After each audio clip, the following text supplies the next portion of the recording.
আসসালামু আলাইকুম। আজকে লেকচার ভিডিওতে আমরা কথা বলবো সফটওয়্যার ইঞ্জিনিয়ারিং নিয়ে। তো first of all software engineering কি সেটা বোঝার আগে আমরা যদি বুঝে নিই সফটওয়্যার কি, তাহলে সবথেকে বেশি ইজি হয়। তো আমি যদি আপনাকে কোশ্চেন করি সফটওয়্যার কি, আপনার মাথায় কি আসছে? অবশ্যই প্রোগ্রামের কথা মাথায় আসছে। তো সফটওয়্যারকে আমরা ইন জেনারেল ভেবে থাকি যে প্রোগ্রাম, কিন্তু এই ধারণা ভুল। সফটওয়্যার মানেই প্রোগ্রাম নয়, সফটওয়্যার মানে হচ্ছে সেট অফ প্রোগ্রাম। তো সফটওয়্যারের মধ্যে কি থাকতে পারে? সেট অফ প্রোগ্রাম থাকবে ফার্স্ট অফ অল। তো এটা ফার্স্ট পয়েন্ট দিয়ে আমরা মনে রাখবো, সেট অফ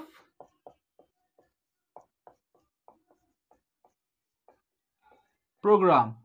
এবং এখানে সেট অফ প্রোগ্রাম কেন বলছি আমরা? এখন ইনিশিয়ালি যে সময় আমরা সফটওয়্যার ক্রিয়েট করি বা একজন সফটওয়্যার ইঞ্জিনিয়ার যখন একটা সফটওয়্যার ক্রিয়েট করে, তখন সে টোটাল তার যে কাজ রয়েছে সেই কাজকে ছোট ছোট ছোট ছোট ব্লকে ভাগ করে। দেন হচ্ছে সেই ব্লক অনুযায়ী কাজগুলো করে। দেন বাজারজাত করার আগে বা ডিপ্লয় করার আগে সেই পার্টগুলো, ছোট ছোট যে পার্ট রয়েছে সেই পার্টগুলোকে একসাথে অ্যাড করে। তো এই যে আলাদা আলাদা পার্ট, এই আলাদা আলাদা পার্টও কি প্রোগ্রামই তো, বা কোড। তো এই সবগুলো কোড আমরা বলছি একসাথে সেট অফ প্রোগ্রাম। তো সফটওয়্যার হচ্ছে সেট অফ প্রোগ্রাম। দেন সফটওয়্যারের মধ্যে কি থাকতে পারে? দেন সফটওয়্যারের মধ্যে থাকতে পারে কনফিগারেশন ফাইল।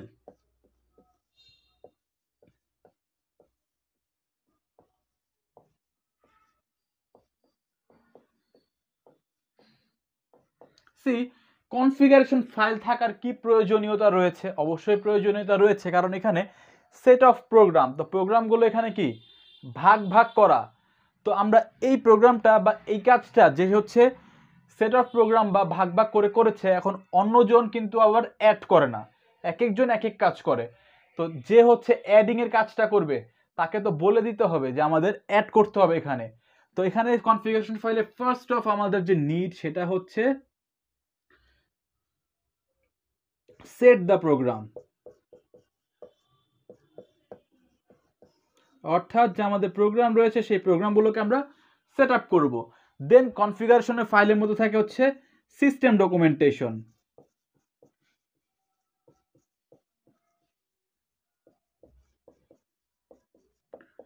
তো সিস্টেম ডকুমেন্টেশন থাকার প্রয়োজনীয়তা কি?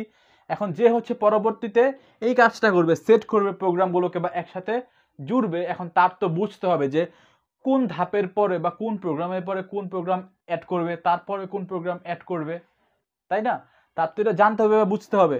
তো সেই সকল ইনফরমেশন থাকবে হচ্ছে কনফিগারেশন ফাইলের সিস্টেম ডকুমেন্টেশনের মধ্যে। অর্থাৎ সিস্টেম ডকুমেন্টেশনের মধ্যে এই যে আমাদের যে সফটওয়্যার রয়েছে সেই সফটওয়্যারের স্ট্রাকচার থাকবে।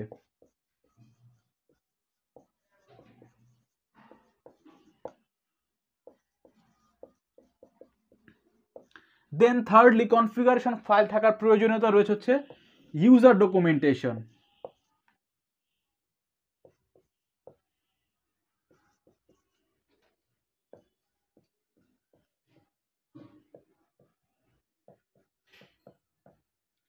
এখন সিস্টেম ডকুমেন্টেশনের পরে সবগুলো জুড়ে দিল, কোড জুড়ে দেওয়ার পরে বাজারজাত করে দিল। এরপরে এই সফটওয়্যারটি কোথায় আসবে? বাজারে আসবে, ইউজার ইউজ করবে। এখন এই যে সফটওয়্যারটি রয়েছে, এই সফটওয়্যারটি কিভাবে ইউজার ইউজ করবে বা কিভাবে ইউজ করতে হয় সেটাও তো জানা থাকা লাগবে।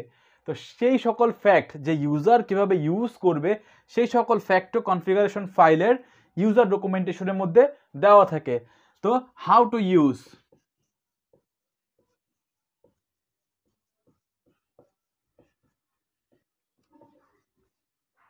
তো ক্লিয়ার হয়ে গেল সফটওয়্যারের দুটা পার্ট রয়েছে বা দুটা পার্ট কনসিস্ট করে, সেট অফ প্রোগ্রাম এবং কনফিগারেশন ফাইল।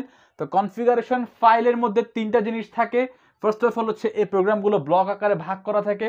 তো এই ব্লকগুলো এবং কোন ব্লকের পরে কোন ব্লক সেভাবে স্ট্রাকচার করতে হবে, তো সেই স্ট্রাকচার দেওয়া থাকে সিস্টেম ডকুমেন্টেশনের মধ্যে। এবং থার্ডলি হচ্ছে ইউজার কিভাবে সেই সফটওয়্যারকে ইউজ করবে। তো নেক্সট আমরা যে টপিকের উপরে কথা বলবো সেটি হচ্ছে যে সফটওয়্যার যেটা রয়েছে সেটা কি কি টাইপের হতে পারে। সফটওয়্যার দুই টাইপের হতে পারে, এক হচ্ছে জেনেরিক। সো সফটওয়্যার যদি বলি আমরা, ফার্স্ট যে টাইপ রয়েছে সেটি হচ্ছে জেনেরিক। সেকেন্ড যে টাইপ হচ্ছে সেটা হচ্ছে কাস্টমাইজড।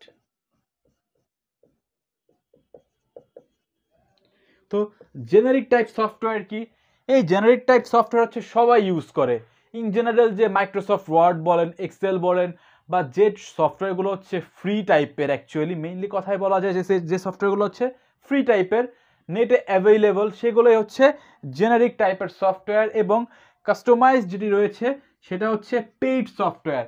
এখন জেনারিক টাইপের সফটওয়্যার হচ্ছে ইনিশিয়ালি সবার জন্যই থাকে, বাট পেইড টাইপের যে সফটওয়্যার হচ্ছে কাস্টমাইজ, সেগুলো হচ্ছে মানে একজন পার্টিকুলার কাস্টমার, তাকে সে অর্ডার দিয়ে বানায়, বা পার্টিকুলার কাস্টমার বা একটা গ্রুপ অফ বিজনেস গ্রুপ হতে পারে, তারা অর্ডার দিয়ে বানায়।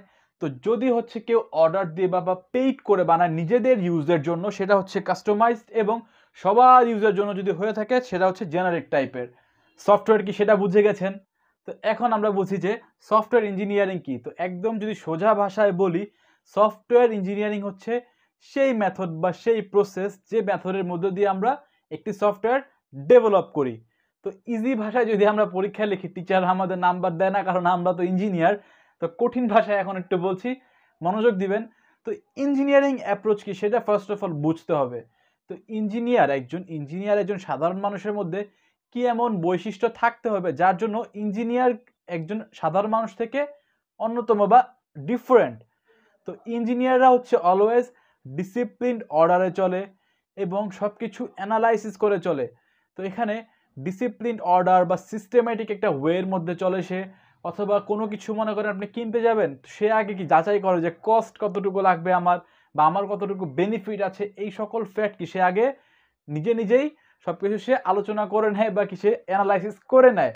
তো ইঞ্জিনিয়ারিং অ্যাপ্রোচের মাধ্যমে আমরা যদি ডেফিনেশন লিখি, software engineering is the application of A systematic, disciplined, cost effective techniques which is an engineering approach. তো একজন ইঞ্জিনিয়ারের অ্যাপ্রোচ কি সে হচ্ছে সিস্টেমেটিক একটা ওয়েতে চলবে, সেকেন্ড হচ্ছে সে ডিসিপ্লিন ওয়েতে চলবে, থার্ড হচ্ছে তার কাছে সে যে কাজটাই করবে সেটা হতে হবে কস্ট ইফেক্টিভ, অর্থাৎ যতটুকু টাকা সে ইনপুট দিবে সেরকমই টাকা সে আউটপুট নিয়ে নিবে। এটাকে বলা হয় হচ্ছে ইঞ্জিনিয়ারিং অ্যাপ্রোচ। তো এই অ্যাপ্রোচ ইউজ করে, অর্থাৎ সিস্টেমেটিক ওয়েতে, ডিসিপ্লিন ম্যানারে, কস্ট ইফেক্টিভ টেকনিকে সে কী করবে, সফটওয়্যার ডেভেলপ করবে। তো শুধুমাত্র যদি আমরা ডেভেলপ করি তাও হবে না, সেটা আমাদের অপারেশন করতে হবে, এবং আমরা যখন হচ্ছে কাস্টমারকে দিয়ে দিব সেই সফটওয়্যার, তারপর আমাদের একটা ফিচার রাখতে হবে, সেটি হচ্ছে মেইনটেনেন্স। অর্থাৎ সফটওয়্যার যদি পরবর্তীতে কোনো ঝামেলা হয়, আমরা এই অ্যাসিউরিটি দিব, আমরা তো ইঞ্জিনিয়ার, তো আমরা এই অ্যাসিউরিটি দিব যে হ্যাঁ, কোনো যদি ঝামেলা হয় আমি আছি, আমি দেখবো ইনশাল্লাহ, রাইট? তো এই হচ্ছে সফটওয়্যার ইঞ্জিনিয়ারিং, যেখানে হচ্ছে সিস্টেমেটিক ওয়েতে, ডিসিপ্লিন ম্যানারে, কস্ট ইফেক্টিভ টেকনিকে, যেটা হচ্ছে একটা ইঞ্জিনিয়ারিং অ্যাপ্রোচ। এই অ্যাপ্রোচে আমরা সফটওয়্যার ডেভেলপ করব, অপারেশন করব এবং মেইনটেনেন্স ফিচার প্রোভাইড করব।